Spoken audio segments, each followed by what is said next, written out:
personally, largely because of the relationship, both professional and personal, built with Kevin over the past 6 years. I think many of you have heard me say that Kevin's like family. There really isn't a better person. He's the best of us.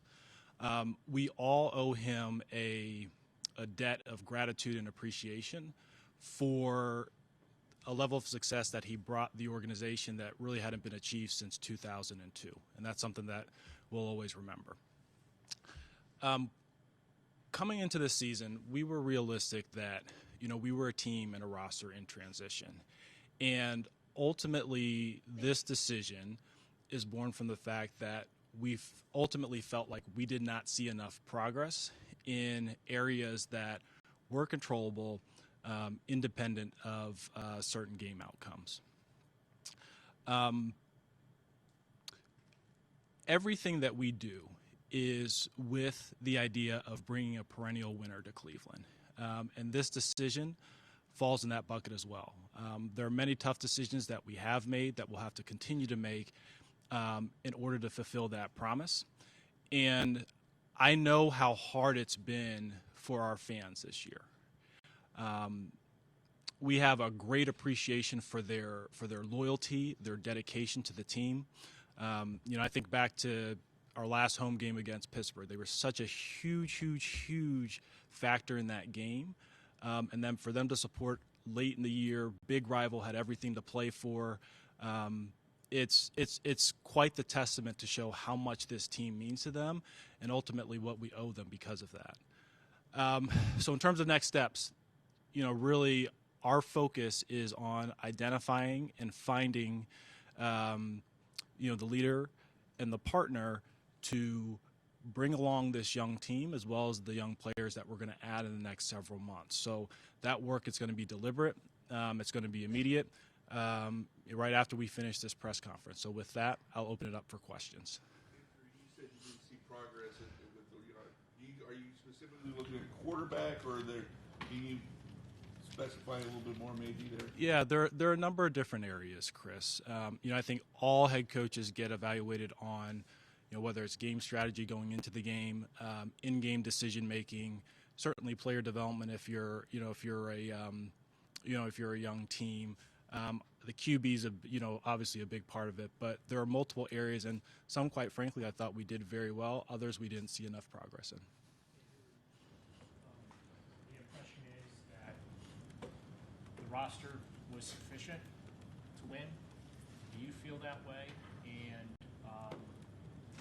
when you're talking about the lack of progress, is that because you believe that the players you brought in could have performed at a better level? Yeah, Daryl, I think it goes back to what I touched a little bit in the opener. Again, we're realistic. I think how you evaluate progress when you're a team that's in transition versus how you evaluate progress for a team that's squarely in their contending window, it's different. I think that's totally fair. How we would think about a season in 2020 or 2021 versus this year, it's different. That's absolutely true. Some of that is outcome driven, but not all of it. And you try and weigh that as best as you can and make the decision that you feel is best for the organization. Will you guys interview Jim Schwartz for your head coaching job, and maybe also Tommy Rees, anybody else in the building? And then if so, what do you see in those guys that would lead you to believe they could be good head coaches? I'll talk about them individually since you raised two coaches who are on our staff. So first with Jim, Jim's an outstanding football coach. We have a lot of respect for him, a lot of appreciation for him, and he has certainly earned the right for consideration. But that's something that we still have to discuss and obviously discuss with him. And Tommy, he's a very talented young coordinator. He's held in very high regard, not just in college football, but across the NFL. But again, those are discussions that we have to continue to have.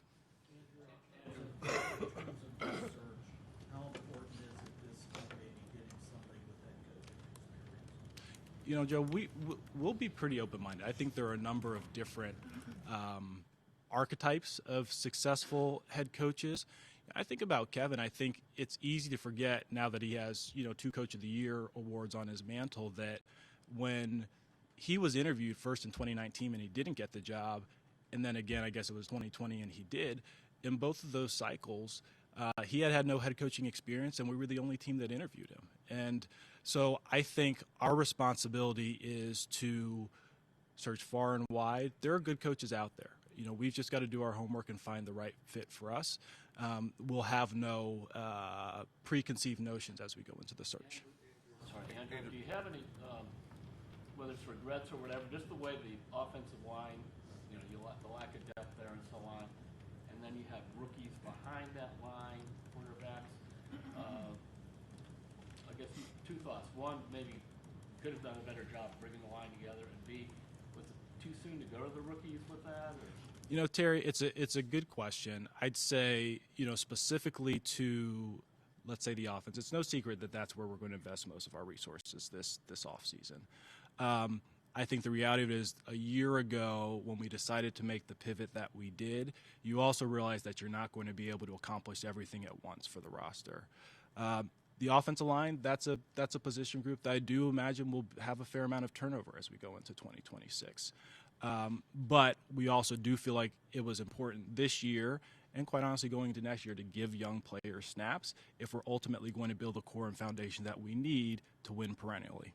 Andrew, some say that Kevin got dealt kind of a bad hand going into the year, 4 quarterbacks to start camp. How would you kind of reflect on that decision in hindsight? Yeah, I'd say, honestly, most teams go into camp with four quarterbacks. That rep distribution may be a little bit different than what we had, but it's the most important position in sports, and it's something that we felt strongly about investing in. I'd actually give a lot of credit to Kevin and the offensive staff in terms of how they brought along those 2 rookies and how they designed practice. But we believe in competition in every room on the roster, and quarterback's no different. You talk about finding the right partner. What are the qualities that you think are most important in this next leader for the organization on the field? Yeah, so I'd say number one, like you hit it, it's not just leadership by position, but I'd say leadership more globally. Because when you hire a head coach, it's someone who has to be able to lead your players, lead your staff, lead the organization, lead through hardship and lead through crisis. And NFL years, they're like dog years. They're really difficult seasons. And that'll be at the forefront because it's first and foremost a leadership position. And then when I say partnership, head coach GM relationship, it's a lot like a marriage. And you have to work side by side and, fight back to back. And I think that that's really, really important because you have to be aligned in terms of how you're positioning the team. Do you see enough on Shedeur? Do you think he can be your starter next year, or do you think you can find something not on the roster? Scott, I think we saw a lot of progress with Shedeur this year. I think that's both mentally, physically, playing the position. He's still very much a work in progress, like many rookie quarterbacks are. But I think we saw some really good things in terms of his playmaking, his accuracy, his ability to extend with his feet.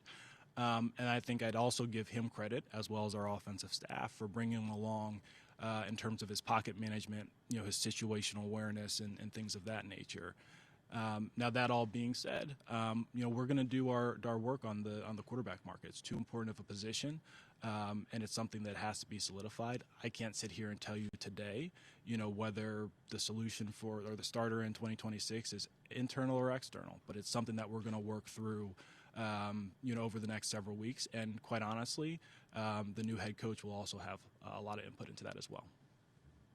Andrew, when you look at what Joe Flacco did in those 4 games here, and then he goes down to Cincinnati and has 300-yard games, what does that say about the wide receivers that you have in this roster? Yeah, Jeff, offensive football, and particularly the passing game, it really does take all 11. I know that's something that our coaches have said a lot over the past couple of years.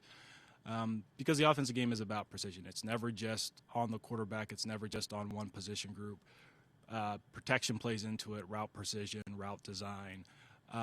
Obviously, we wish we had more success, while Joe was under center here. We didn't. And it's unfortunate.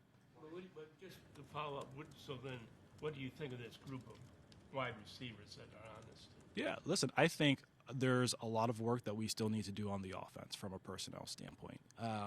I think that we have a number of players that will continue to be pillars and are players that will continue to develop and invest in. But, the offense is going to have, significant investment this offseason, Jeff. Why did you make the To the defense for a second. I mean, Grant was talking about this a little bit, but obviously there's not a lot of people that run this sort of system that Yeah. Jim runs, and these two high safeties have become really popular, all that stuff. I mean, how important is it for you, kind of regardless of who, to keep the defense in this sort of system intact here, given the personnel you guys have added over the last 3 years? It's a good question, Ashley. I think that number one, I think you hit on a really good theme that one of the costs of turnover is that players can kind of get caught in transition between scheme to scheme to scheme. We do have a number of players who are maybe a little bit more defense specific or scheme specific, but I'd also say that we have a number of players that are pretty scheme versatile.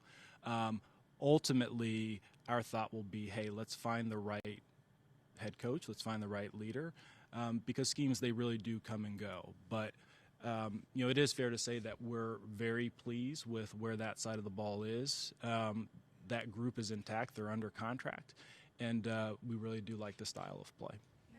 As you enter this transitional phase, how close do you feel like you are roster-wise, pillar-wise, that you guys talked about, to having success? These guys have talked in the locker room about wanting more wins and being close to some of those. How close do you feel this organization is to having success? Yeah, Cam, I'll never put a limit on our team in a given year. I think we see that on a yearly basis. I think you can look at how different the playoff field is, this year versus last year. I think we have 3 teams that were picking in the top 10 last year that are either winning their division or going to be playing this upcoming weekend. So every year really is unique. Now, that being said, very much more focused on process and doing the things that we need to do on a daily and weekly basis to get there. I wish I had a crystal ball and could say, hey, this is what it is definitively. Do I feel like we're closer today than we were a year ago? I do. I hope we are a whole hell of a lot closer a year from now than we are today. And we have a lot of work to do, and that's really where my focus is. That's what I'm dedicated in terms of doing. You spoke about a GM and a head coach obviously being partners. Yeah. And with 8 wins in 2 years, a lot of times we see in pro sports a house cleaning. How do you feel personally and professionally about Kevin going and you staying? Yeah, like I said, Nate, this is a very tough day. And I just say this, I own the results the past 2 years, Nate. I own it entirely. And ownership evaluates every one of us in the operation on an annual basis. I'm no different. And I am grateful that they feel like I'm the right person to lead us through this transition period. And that's where all my focus, energy, and dedication is going to be. Unless you find a quarterback, it doesn't matter who you hire as a head coach. It's just been proven throughout the league. You need a elite quarterback to win and sustain winning. Do you have a plan going into this offseason to create the path to finding that player here? Yeah, Daryl, I'd say quarterback is the most important position in sports. We all know that. And part of the equation with quarterback is the evaluation part. Part of it is the development part as well. It's the most important part. It's the hardest position to play. It can take time, but look, that's the focus, solidifying that position. That's the biggest thing that can lead to sustainable success. That's priority number one. How we accomplish that with the combination of internal options, external veteran options, the draft, that remains to be seen. But priority number one is finding the leader for the organization. That's what our focus is on in the short term. Where does Deshaun Watson stand? Let me do, Mary Kay, let me do Daniel, and then I'll go back to you. Where does Deshaun Watson stand as it pertains to this organization? And do you anticipate him being on the roster in 2026 as it's been reported? Yeah, Daniel, first I'll say we're very pleased with how Deshaun went through and attacked his rehab this past year, how he engaged with the team, what he did in the meeting rooms. Very pleased with the progress that he made in that regard. Look, I can never predict the future, but right now we do anticipate him being on the 2026 team. But we have a long way to go before we get to that point with any player. Go ahead, Mary Kay. Andrew, with the number 6 overall pick in the draft, do you guys feel with what you're seeing in the quarterback landscape in the class, if you choose to go that route, do you feel like you guys could acquire one of the top picks in this draft? And then I have a little follow-up to that question. Honestly, Mary Kay, it's too early to tell. I think you can think about what everyone felt like we knew about the quarterback landscape this time last year. About what we thought we knew about the draft. There's a lot of work to be done with this entire draft class. And again, you want to do that in partnership with your new head coach as well. So I wish I could give you a little bit more in that regard, but it's a long process to get through the assessment of this year's passers. Follow up on that real quick. I promise I'll get you next, Tony. Okay. The follow-up that I had to that real quick is because you are going to be committing so many resources to the offensive side of the ball, and because you have so many young guys, might you trend more towards offensive-minded coaches and maybe get like a younger vibe or anything like that? No, not necessarily, Mary Kay. I think it's more you're looking for maybe a specific skill set given where we are in our build. I think that's fair. I don't think that archetype is singular. I don't think that means it just has to be a young person. I don't think that just means it has to be an offensive coach.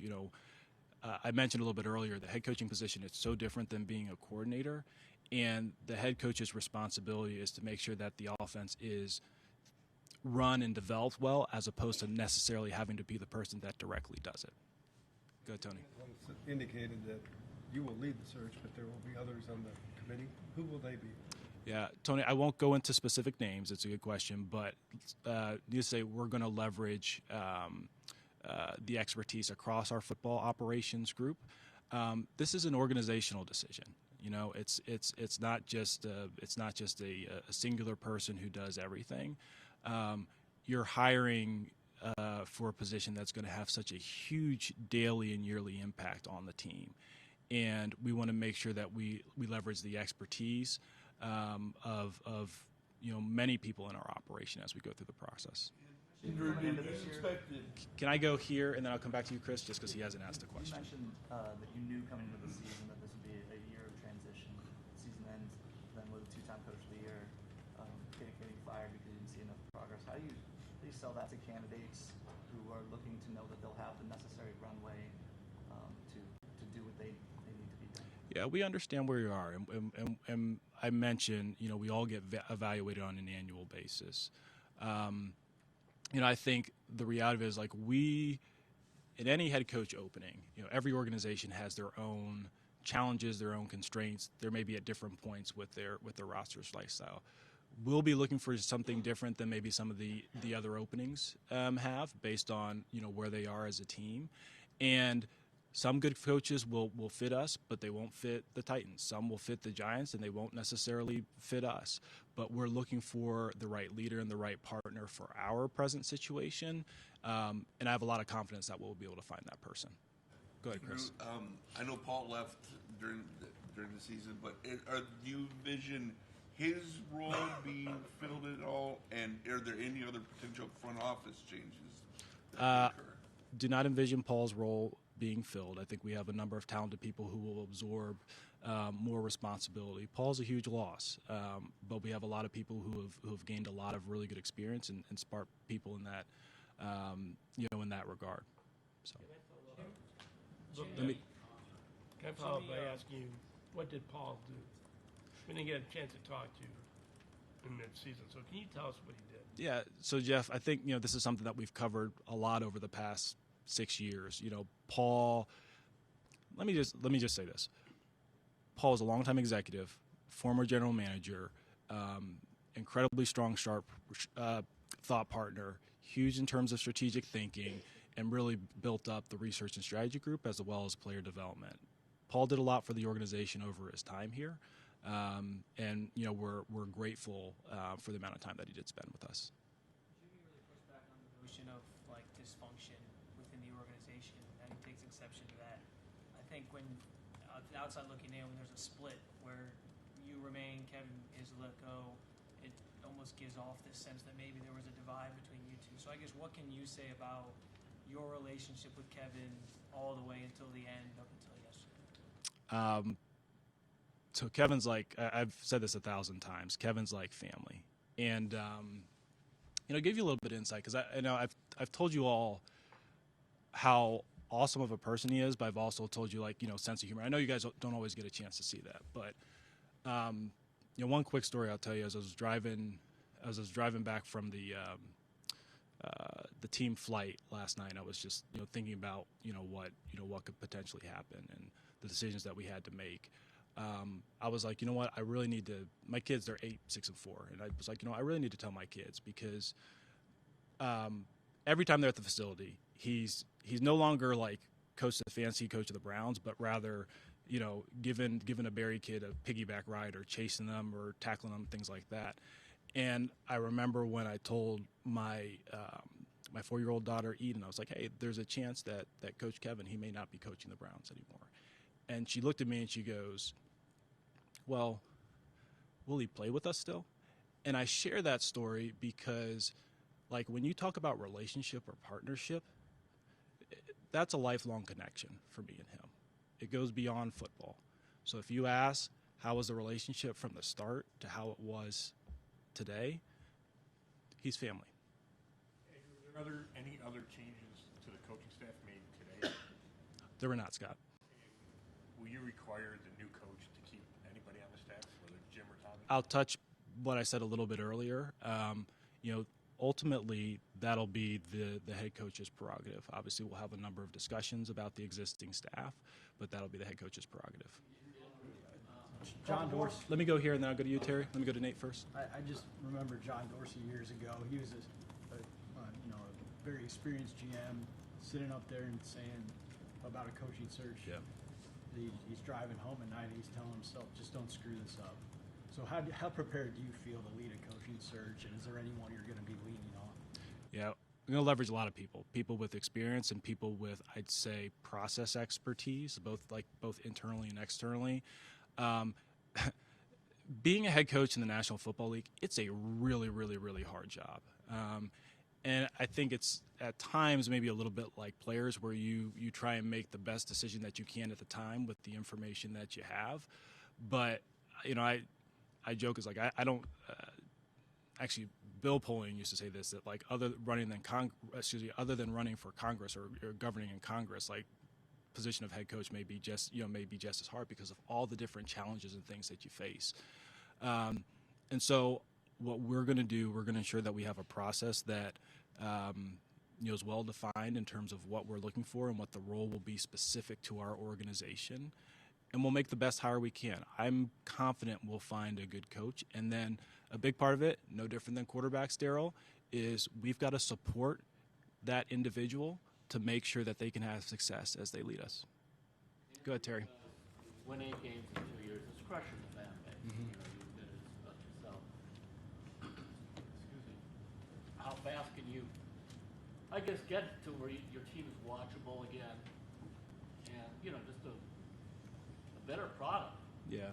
That's on you now, basically, with you're there. So how do you handle that? Yeah, Terry, I think it goes maybe a little bit to Cam's question that I certainly would expect us to make progress over the next calendar year with who we hire and how we invest in the roster. In terms of our ultimate goals, I can't put a firm timeline on that, but we certainly do owe the fans more than what we've given them the past. So what assets or things do you have that can, I guess, maybe jet sweep that thing going forward? Yeah, so I look at how we're positioned. We're positioned with we'll have ample cap room at the beginning of the year. We have a defense that is elite, and everyone besides maybe one starter is under contract for multiple years. I look at some of the young core offensive players that we brought in this year, and I look at the fact that we'll have 10 picks, 2 in the first round, and I think it's probably going to be 7 in the top 150. It gives us an incredible opportunity to continue to take a big step forward. 2 more. We're going to go Mary Kay, then we're going to go Cam and Jeff. When we talked to Miles Garrett on Friday in the locker room, he mentioned that that more rebuilding is not going to be for him, and he needs some assurances that you guys are 100% committed to winning as fast and as soon as possible and thoroughly as possible. So my question about that is, do you have any concern that he might try to ask to be traded again, and in the event that something like that happens, can you state unequivocally that you wouldn't do that, or where would you stand on it? So I think the first thing I'd say, Mary Kay, is Miles and I have good and frequent dialogue. I think when people hear the term rebuild, and probably specifically here, really their thought is tear down, right? The idea that you're trading away a number of prime players or veterans, and you're accumulating resources and things of that nature. When we think about where we are in our transition, it really is about building up the offense. Many of the trades that we've made are really about maybe players who won't be a part of the future core, and getting future value for when we're in our prime window with this roster. If we do trade a productive veteran in his prime, it's probably more in lines of what we did with Greg Newsome, where we were able to acquire Tyson Campbell, a player that we thought was an excellent scheme fit. He's in his prime and under contract for 3 years. It would be more of a strategic decision like that. So our focus is on continuing to build. Winning is always the focus, but we also want to make sure that we take the proper steps to ensure that, hey, we don't have these up and down seasons, but that we can sustain it. Rookie class was so productive for you guys this season amid the changes. Do you have an approach to ensure that any kind of changes like this aren't detrimental to their continued growth and their development as you look for even more production from them in next season? It's a great question, Cam. That's certainly top of mind. Young players, they don't always have linear progress. I wish they did. It'd make it a lot easier for all of us. But that will certainly be a focus as we get to meet the candidate pool over the next several weeks. So this is your first coaching search since you've been here. Mm-hmm. Would you say this is the most important decision of your career as a front office guy? I'd say this, Jeff. I think we have a lot of important decisions coming up. I think probably the 2 most important decisions that can be made by an organization are head coach and quarterback. So whichever order you want to put it in, I think that's fair. But look, my focus, I'm 100% dedicated in terms of finding the right person that continue to lead our franchise forward. You good? All right. Thank you all.